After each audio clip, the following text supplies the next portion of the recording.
ਇਹ ਕੋਈ ਗੱਲ ਥੋੜਾ ਹੈਗੀ ਆ। ਕਮਾਲ ਹੋ ਗਈ, ਕਮਾਲ ਹੋ ਗਈ। ਸਵੇਰ ਤੇ ਖੜੇ ਆ, ਖੜੇ ਆ। ਇਹ ਕੋਈ ਗੱਲ ਨਹੀਂ ਹੈਗੀ। ਗਲਤ ਬੋਲਦੇ ਦੱਸੋ ਸਾਨੂੰ ਕਿਤੇ ਤੁਹਾਨੂੰ ਗਲਤ ਬੋਲੇ ਅਸੀਂ। ਮੋਦੀ ਦੀ ਖੁਦ ਦੀ ਮਾਂ ਭੈਣ ਹੈ ਨੀਗੀ।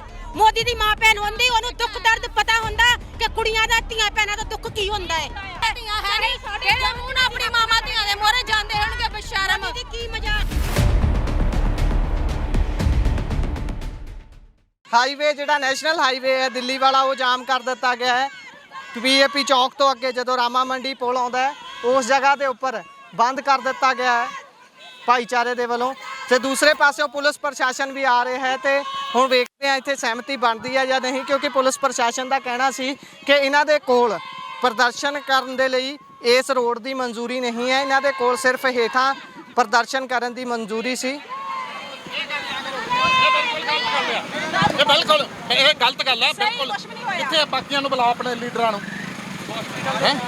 ਇੱਥੇ ਇਹ ਕੋਈ ਗੱਲ ਥੋੜਾ ਹੈਗੀ ਆ। ਆ ਰਹੇ ਸਾਰੇ ਲੀਡਰ ਆ ਰਹੇ। ਨਹੀਂ ਇਹ ਗੱਲ ਗਲਤ ਹੈ ਬਿਲਕੁਲ। ਕਿਆ ਇਹ ਥੋੜਾ ਗੱਲ ਹੈਗੀ ਆ।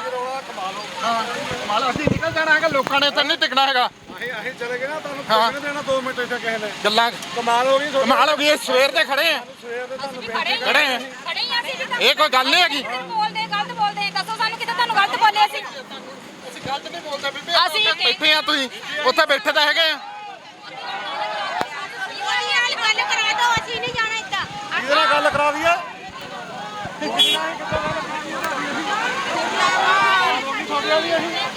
ਸੋ ਦੇਖ ਸਕਦੇ ਹੋ ਰੋਡ ਜਾਮ ਕਰ ਦਿੱਤਾ ਗਿਆ ਹੈ। ਪ੍ਰਸ਼ਾਸਨ ਦਾ ਕਹਿਣਾ ਹੈ ਕਿ ਇਸ ਜਗ੍ਹਾ ਦੇ ਉੱਪਰ ਇਸ ਤਰੀਕੇ ਦੇ ਨਾਲ ਰੋਕਣ ਦੀ ਇਹਨਾਂ ਕੋਲ ਪਰਮਿਸ਼ਨ ਨਹੀਂ ਹੈ, ਪਰ ਦੂਸਰੇ ਪਾਸੇ ਉਹਨਾਂ ਦਾ ਕਹਿਣਾ ਹੈ ਕਿ ਉਹ ਇਸ ਜਗ੍ਹਾ ਨੂੰ ਬੰਦ ਕਰਨਗੇ ਜਿਹੜੇ ਪ੍ਰਦਰਸ਼ਨਕਾਰੀ ਨੇ।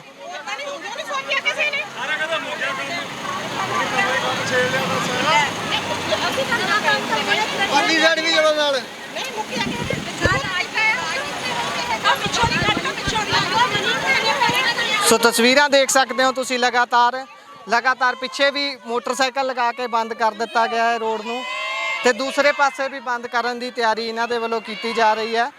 ਸੋ ਵੇਖਦੇ ਹਾਂ ਕਿ ਹੁਣ ਪੁਲਿਸ ਪ੍ਰਸ਼ਾਸਨ ਇਹਨਾਂ ਨੂੰ ਸਮਝਾ ਪਾਉਂਦਾ ਹੈ ਇਹ ਰੋਡ ਖੁਲਵਾਉਣ ਦੇ ਵਿੱਚ ਕਿੰਨੀ ਦੇਰੀ ਲੱਗਦੀ ਹੈ, ਕਿਉਂਕਿ ਇੱਥੇ ਕੁਝ ਸਮੇਂ ਦੇ ਵਿੱਚ ਹੀ ਬਹੁਤ ਵੱਡਾ ਜਾਮ ਲੱਗ ਜਾਂਦਾ ਹੈ।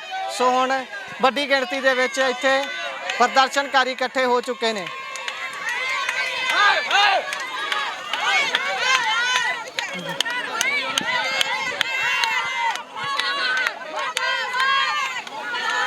ਇਹ ਗੱਲ ਗਲਤ ਹੈ, ਬਿਲਕੁਲ ਗਲਤ ਗੱਲ ਹੈ, ਬਿਲਕੁਲ ਗਲਤ ਕੰਮ ਹੈ। ਸੋ ਪੁਲਿਸ ਪ੍ਰਸ਼ਾਸਨ ਦਾ ਕਹਿਣਾ ਹੈ ਕਿ ਬਿਲਕੁਲ ਗਲਤ ਗੱਲ ਹੈ, ਪਰ ਉਹਨਾਂ ਦਾ ਕਹਿਣਾ ਹੈ ਕਿ ਸਾਡੇ ਦੇ ਨਾਲ ਕੋਆਪਰੇਟ ਨਹੀਂ ਕੀਤਾ ਜਾ ਰਿਹਾ। ਅਸੀਂ ਪ੍ਰਦਰਸ਼ਨ ਕਰ ਰਹੇ ਸੀ ਤੇ ਸਾਡਾ ਸਾਥ ਨਹੀਂ ਦਿੱਤਾ ਗਿਆ।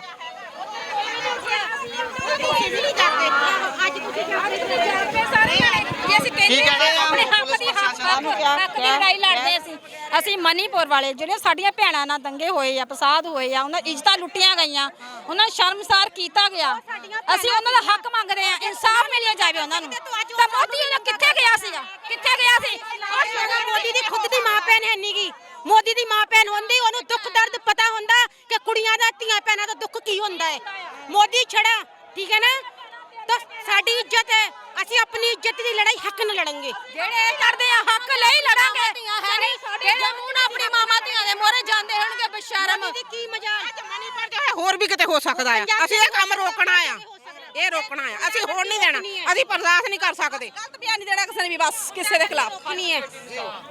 ਸੋ ਹੁਣ ਪ੍ਰਸ਼ਾਸਨ ਕਹਿ ਰਿਹਾ ਕਿ ਤੁਹਾਡੇ ਕੋਲ ਇਸ ਜਗ੍ਹਾ ਦੀ ਪਰਮਿਸ਼ਨ ਨਹੀਂ ਸੀ। ਉਹਨਾਂ ਦਾ ਇਹ ਕਹਿਣਾ ਹੈ ਕਿ ਪੂਰੇ ਪੰਜਾਬ ਦੀ ਪਰਮਿਸ਼ਨ ਅੱਜ ਬੰਦ ਕਰਨ ਰੱਖਿਆ ਸੀਗਾ। ਅਸੀਂ ਡੀਸੀ ਨਾਲ ਉੱਥੇ ਮੀਟਿੰਗ ਕੀਤੀ ਅੱਜ ਕਿ ਸਾਰਾ ਪੰਜਾਬ ਬੰਦ ਹੋਣਾ ਚਾਹੀਦਾ ਆ, ਸਕੂਲ ਬੰਦ ਹੋਣੇ ਚਾਹੀਦੇ ਆ। ਸਾਡਾ ਸਰਕਾਰ ਨੇ ਕੋਆਪਰੇਸ਼ਨ ਨਹੀਂ ਕੀਤਾ, ਸਕੂਲ ਨਹੀਂ ਬੰਦ ਕੀਤੇ ਅੱਜ। ਸੋ ਇੱਧਰ ਦੇਖਦੇ ਹਾਂ ਦੂਸਰਾ ਰਸਤਾ ਵੀ ਬੰਦ ਕਰ ਦਿੱਤਾ ਗਿਆ ਹੈ।